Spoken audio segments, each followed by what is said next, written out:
So this one is brought to you by Gillette. I hope they appreciate my critique on this matter, mainly because you would think somebody of my credentials could give them a few pointers on what not to do, but instead they decided to put their foot down in activism. How dare you insult me like this? Insolent fool!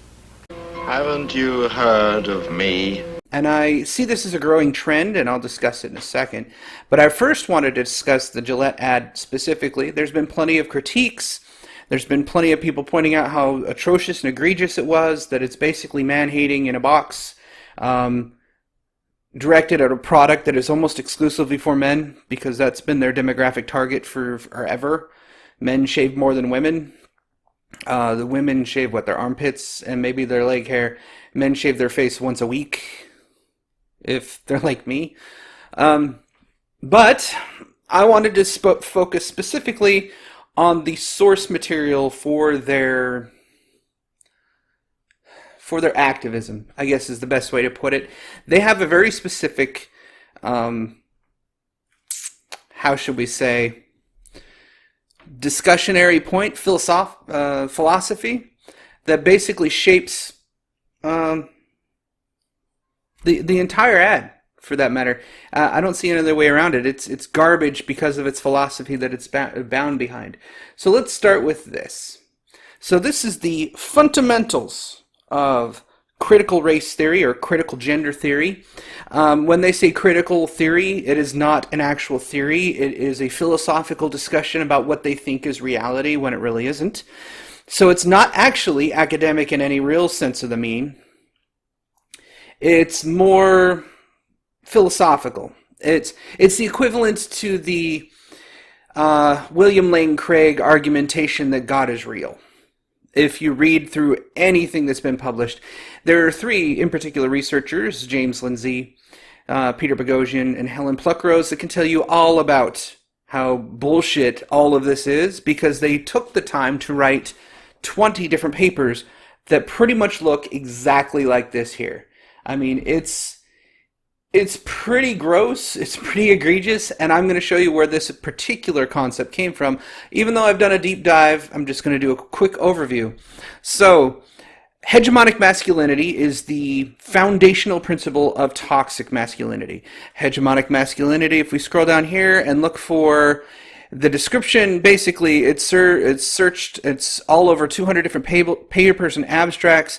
This particular thing was published in Gender and Society, as if that was a legit journal. The concept has also attracted serious criticism from several directions of psychological, sociological, post-structural, and material views. Outside the academic world, it has been attacked by as, to quote a recent internet backlash posting, an invention of New Age psychologists, in which it is, because it's a blank slate theory, which claims that there is no mental capacity and no person has ingrained, intrinsic, intuitive behaviors that align with their gender. This is not true because they say so, which is a direct affront to evolution, which is amazing to me that they would just throw that out the fucking window, but accept evolution as we are primates and we evolved from a common ancestry of ape. But, there is no learned behavior. It's all learned and trained and sociologically constructed.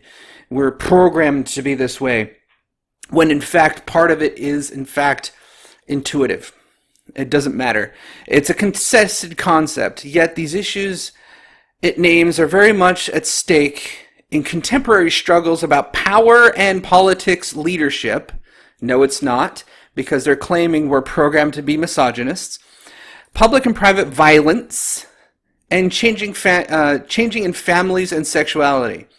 Yeah, as if you couldn't tell, this hegemonic masculinity is the cornerstone of cucking, of women being the dominant partner in the relationship, and the man just needs to suck it up and be brushed to the side, and cucking is a good thing. It's a part of the idea that maternal instinct is not real and women should just shut up and get an abortion or go through with their pregnancy and get back to work or some shit. And by the way, even though you took a year off, you still deserve equal pay even though you have a year less experience than anyone else. Anyways, the concept of hegemonic masculinity was first proposed in a report in 1982. Yes, it's old as fuck. Australian high schools, in a related conceptual discussion of the making of masculinity as an experience of men's bodies. This guy right here, Mr. Connell, I've refused to call this man a doctor because he threw that title out the window the moment he created bullshit junk science. He had a debate over the role of men in Australian labour politics. That's not where he stopped, but it was very interesting. These beginnings were systematized in the article Towards a New Sociology of Masculinity, in which extensive critique of the male sex role and literature proposed in a model of multiple masculinities and power relations. In other words, he tried to apply Marxism to gender roles, which turned out to be what we have today. In the resulting 6 pages of Gender and Power, yes, I recommend you go read this one because it's the foundation of most of this gendered feminist bullshit. Hegemonic masculinity is and emphasizes femininity became the most cited source for concepts of hegemonic masculinity. That's because it is the root founding doctrine. Consider this one of the 10 commandments of the gendered religion of intersectionality, if you will. But this whole thing is actually cited in the next piece that I'm going to, which is toxic masculinity as a barrier to mental health treatment in prison. This should be a red flag to you right off the bat. In prison. So this toxic masculinity is based on prison inmates. 2% of the population generalized to the rest of the population. How did you do that? Let's scroll down in here. Over 2 million persons are in jail and prisons are in jail and prison in the United States, and over 90 of the prisoners are male. Yes, that's true. Most men commit most violent crimes in particular. Women really didn't go to prison until recently for doing exactly the same crime. So apparently women are capable of toxic masculinity, which is internalized patriarchy or some shit. Most prisoners come from low-income backgrounds. Disproportionate numbers are people of color. Yes, why is that? You kind of destroyed your own families and your familial society and embracing what looks to be a matriarchal one. That's not working out very well for you. Maybe you should reverse that. It's probably a good idea, considering that's the road you took and now crime is worse. Just a suggestion. Contrary to popular stereotypes, 75% of men entering prisons have not been convicted of a violent crime. This is also true. It's actually a rather small portion of men that are in there for something that's violent. I did the numbers in one of my videos. If you want to go take a look at it, I had a spreadsheet for, I think it was 2015, where I broke it all down and showed how violent crime is actually very small. Most people get arrested for something stupid like drug-related or larceny or theft or something stupid. Basically doing dumb things. A disproportionate number have been convicted of drug-related crimes. You know, that's a part of the illegalization of weed, for example. A lot of people went to jail for that. It was really stupid. Many of them urgently need mental health services because they suffer from serious mental illness or they require treatment for substance abuse, dysfunctional anger, or proclivity for sex offenses or domestic violence. Human Rights Watch. Oh, that's a red flag for me right there. I would not cite them in a journal or anything that would be considered academic. That would not be something I would cite. The other ones, maybe, I went through them a long time ago. Feel free to look them up. By focusing on the needs and dynamics of a particular sample of men, those who are incarcerated, new insights can be gained about the expression of masculinities in a concrete setting. This is where it jumps. They took a protected class, a population, 2% of the worst of males, this tiny little thing, and then said, all men have this problem, because these men do. All men have these problems. Do you see how they quickly jumped there? The project of integrating such concrete particulars with evolving general theory of masculinities provides an opportunity to validate theory and improve the lens through which we observe gendered behavior. In addition, because certain gender dynamics are intensified in prison setting, a discussion of men's issues in prisons, men's resistance to psychotherapy in a correctional setting provides a rare and invaluable window into male productivities that are widespread in the community, even if not always observed. So, this is where they took hegemonic masculinity, smeared it with some toxic masculinity from the violent offenders and non-violent offenders, because people in prison tend to act more aggressively because you're surrounded by nothing but men, and then expanded that to say these productivities are all men, and even though you don't deserve it, or you don't observe these violent, aggressive, evil behaviors, you have them, period. This is where this came from. I had plenty of debates across Twitter, across Facebook, and across everywhere else saying, I don't know if this is true or not. I've heard about hegemonic and toxic masculinity, but this is something we all need to behave. Well, are you a murderer? Are you a rapist? Do you go and jack cars? Do you steal from people? If the answer is no, like the other 98% of all men, chances are this is a non-issue. They've basically conflated 2% of the population into a gendered stereotype of the entire male population. And it stems from this little piece of shit article. I'm pointing the wrong direction. That piece of shit article right there. That they're basically saying, we have this problem. In fact, let me switch the screen a little bit so you can see it better. Nope. It's my trimming. My apologies, I'm cutting off the edge of it. Perhaps if I do this. There you go. So just to give you a little bit more context, I'm going to jump into the next part of this because I think it's absolutely hilarious. This guy wrote this in June 2005. That's, third wave feminism in full swing. Basically has taken over most of academia. Basically has taken over sociology, psychology, and they started developing gender studies as a discipline. And this was one of the core features of gendered studies as a discipline. So if you went and got a doctorates of psychology, or doctorates of gender studies, psychology probably wouldn't study this bullshit, but a doctorates of gender studies, or even a master's, this would be required reading because it is real to them. We are programmed to be this way because they said so. So, second part, there are many obstacles to the mental health treatment in men's prisons. The one that will be the main focus here involves gendered issues. Toxic masculinity is the constellation of socially regressive male traits that serve to foster domination, devaluation of women, homophobia, and wanton violence. Toxic masculinity also includes a strong measure of male proclivities that lead to resistance in psychotherapy. Plenty of citations, not what the issue was. In prison, toxic masculinity is exaggerated. So, as you just saw there, everybody has this problem. Nobody wants to talk to a psychotherapist, not true.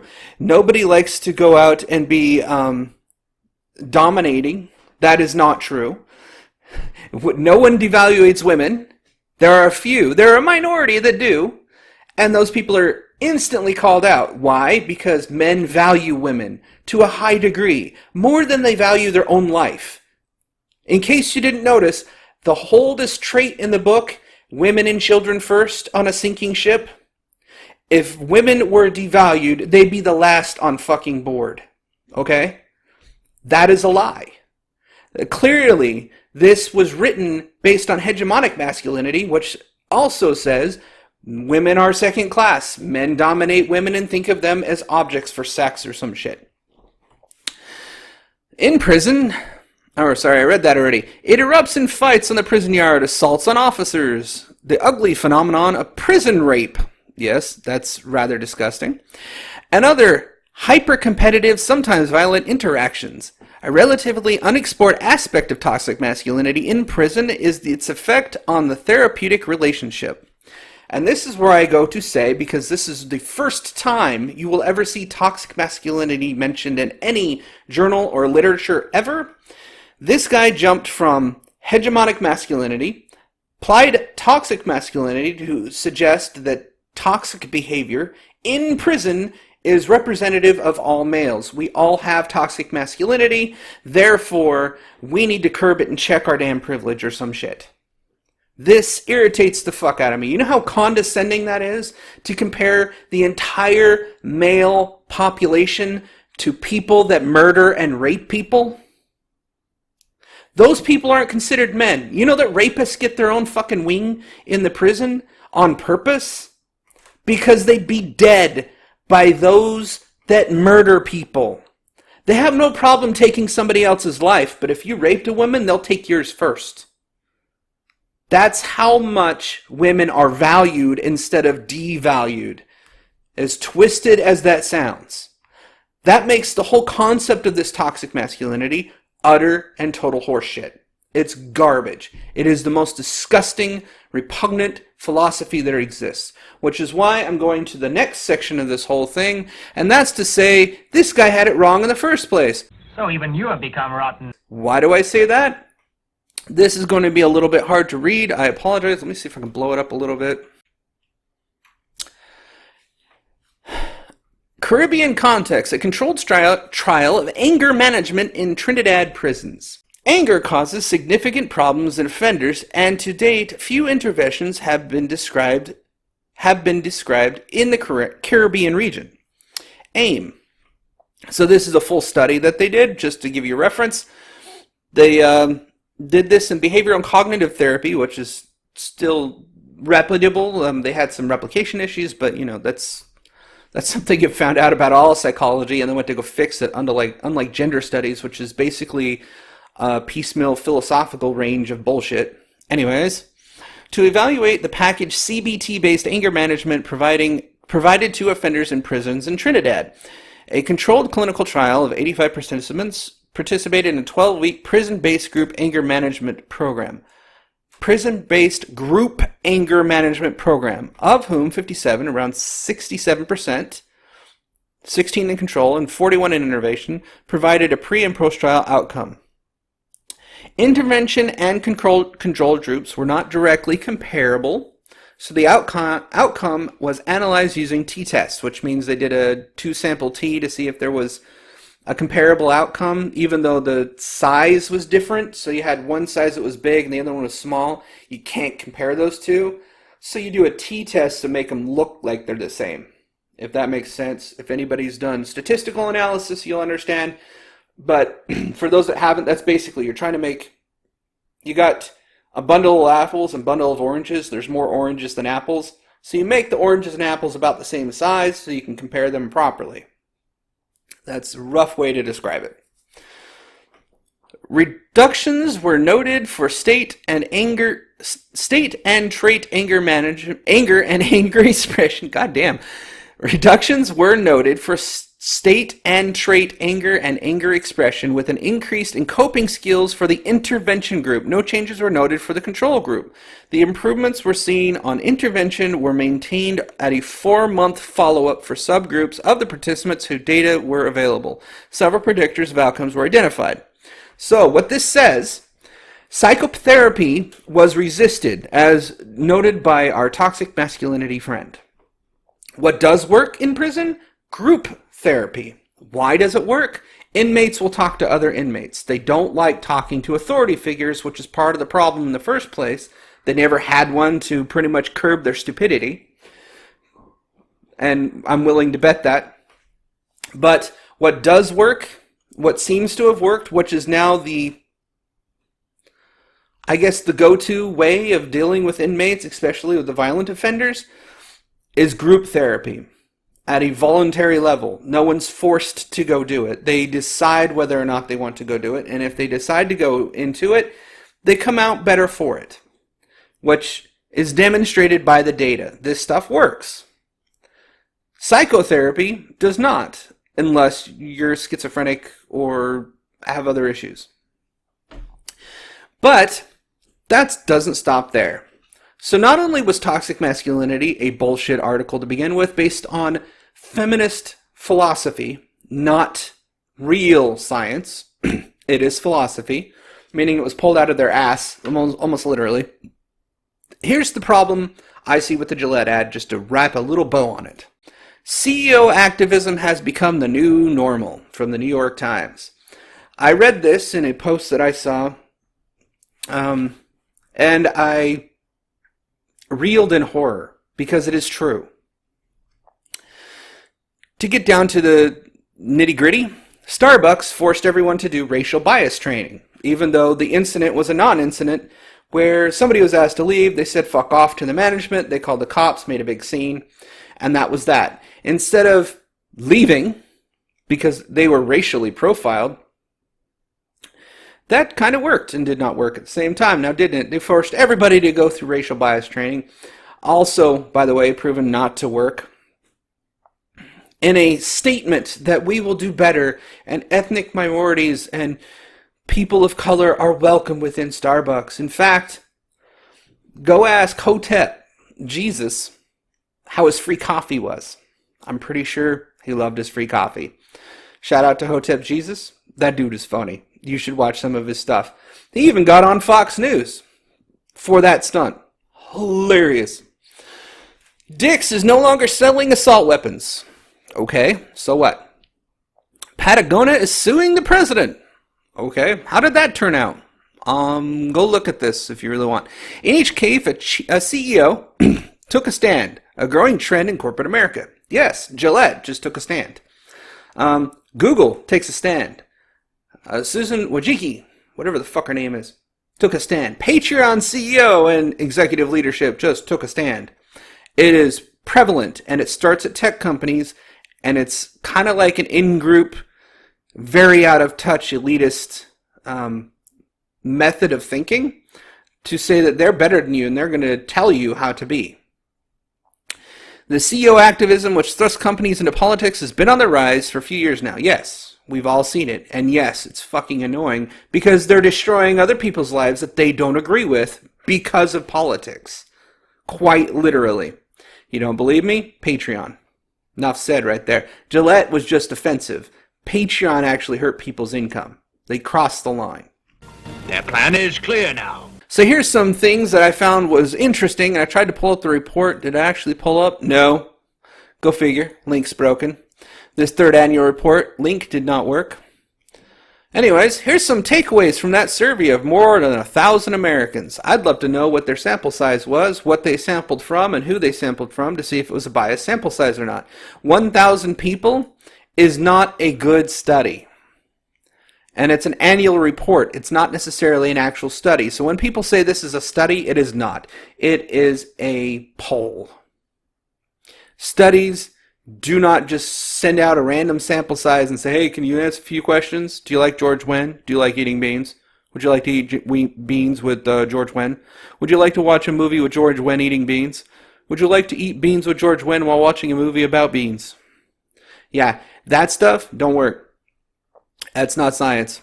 Anyways, people are increasingly aware of CEO activism. More than a third view it favorably. That's interesting wording. 2/3 do not like it. So 33% think it's A-okay. 66% say, fuck you. Stop.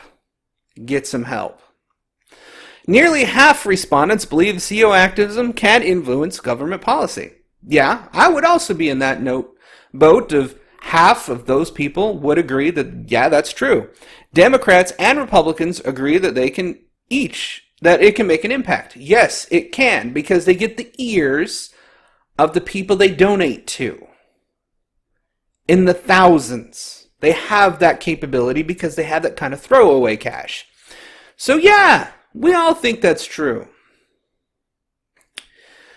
Here's some other fun stuff that I took out of this. Nearly half the respondents believe CEO activism can influence... Yeah, I already read that one. Less than 40% of respondents believe CEOs have a responsibility to speak out. Less than 40. Where is that number specifically? Well, I can't pull up the goddamn report to tell you, but 60% basically said knock it off. Again, we're back to the 33% and 66%. 2/3 said, no, stop it. You leave your nose out of our shit. Actually, if you look at the Gillette ad as it stands today, last time I checked, it's about 2/3 negative votes. So that kind of aligns with this, and that's a bigger sample size. When it was initially brought out, it was 80% negative votes, and they went and bought up votes and scrubbed their comments to try and clear their fucking tarnished name from this. So yeah, it's about 2/3 said knock it off. It's not cool. Maybe you should stop. About 2/3 of Republicans said CEOs should stick to business. So let's assume that they had half of that population was Republican. I can't look at the data, so I couldn't tell you for sure, but let's assume so. That would mean that half of the group, 500 people, 2/3 of that group said, stick to business, don't fuck around with this. But 60% of all the people said knock it off. So you could say a majority of that was probably Republicans. Democrats, too, are also saying knock it off. CEOs, keep your nose out of politics and just stick to the products. The top issues people want CEOs to address: training, pay equality, and sexual harassment. Go figure. This is the top 3 feminist tropes that all people need to behave and do. Equal pay for equal work has been debunked 50 different ways to Sunday. Every analysis that comes out shows that it's down to personal choice that changes the gap in wages. If you don't want to make those personal choices that end up making you have a family or getting bigger or, not dedicating to your career, chances are you're going to make less than a man. In a salaried situation, this shows up quite significantly depending on your years of experience. There are some places that go by years of experience, and a delta to the industry standard is probably the most fairest way you can do it because it's based on your merit. It's based on years of experience, proper education, and industry standard comparable job for the same work. So if you have 2 programmers, what does the industry pay for, on average, mean salary for a programmer? What do they pay for 10 years? What do they pay for 15 years and a master's degree? What do they pay for no experience, fresh out of college, and a bachelor's degree? That's what you're getting. Zero negotiation. That's how it's done. That's the way it needs to be. Zero negotiation. This is what we'll pay you. If you want more money, do a better job. Make it completely meritocratic. That way, gender's out of the situation. If you don't do a good job, sucks to be you. That was on you. You should have done a better job. Gender had nothing to do with it. How was your performance? By the way, you write your own performance matrix. So if you meet your matrix, great. If you exceed your own matrix, even better. Make them realistic, though, because if you don't, you're going to burn yourself. On the flip side of that, training. Yeah, that's something that should be stuck to. Make sure people can do the job they're hired for. That's something you should worry about. Making sure people can do the job they're working for. In fact, what would also be cool is every company be required, maybe legislatively, maybe not, to help with people's education if they choose to pursue it. I think that would be in the company's best interest. They may or may not stay with the company when that happens, and chances are they probably won't, depending on what they want to do with their life. But it's still a really good step forward. Education is key. Sexual harassment. Almost non-existent within companies these days. Surprisingly enough, thanks to PC policy, and I actually agree with this. Sexual harassment should never be a part of company politics. Should never be a part of a company. Ever. Do we require training? Because most of it's pretty much common sense. I sat through this training video where an IT guy just hey, I'm here to fix your computer, and the lady's sitting there, and he just goes shooting right under the desk to get to the back of her computer. He's like, yeah, I'm just working on the computer. She's like, what the hell are you doing? Because I was the only dude in the room when I was watching this sexual harassment video, they all pointed at me and laughed because I was the IT guy. I was like, yeah, I totally do that every time. Totally. Yeah, that's sexual harassment. You don't do that shit. I actually agree with this.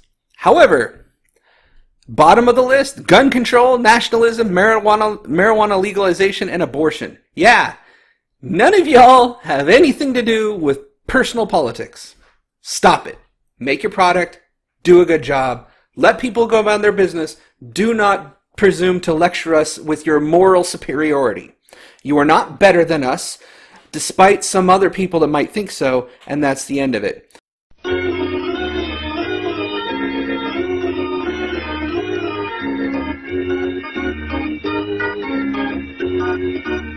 So this video ran a little bit long because I wanted to tie everything together.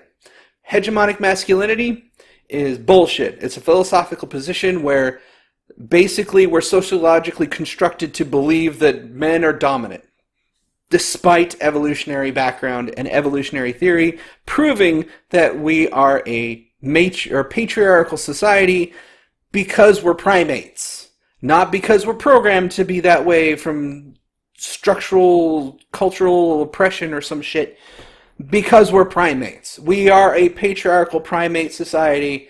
It's evolution. It can't be helped. That does not mean women cannot be leaders. They certainly as fucking can be leaders, but they also have to adapt to the people they're leading, because there will be a natural resistance to male leaders in some cases. That's perfectly fine. Put them in check. They respect authority, and they respect people that earn respect, not demand it. That coupled to toxic masculinity, where somebody went from prison to population, should outline why I have a huge issue when they first start out the video saying toxic masculinity is an issue with this country. It is not. And in fact, I reject the idea of toxic masculinity out of sleight of hand. Why? Because it's based on a bullshit concept from a philosophical position of feminism, not substantiated in any type of behavioral perceivable pattern that you could find. And two, it's based on prison inmates, the worst part of the population. You're going to take a protected class, 2% of the population, a minority in all of minorities across the planet, 2 to 4% on average per country, and try to say all men are like prison inmates? Go fuck yourself. How dare you challenge me with your so-called kung fu? You don't have a chance. That is not only offensive, it is egregious misrepresentation of data. It is a far leap, and basically it's a leap of faith at this point, because you're believing something without evidence. There is no evidence to substantiate that every man is a potential rapist. Period. Those are the worst people on this planet, and to say that men devalue women in general is to laugh at our history. All the way through history. Women were the most prized things on the planet. When they were possessions, back in the worst of our history, they were fought over. Wars were fought over women. If they were devalued, we wouldn't fight a war over a woman. It would not happen.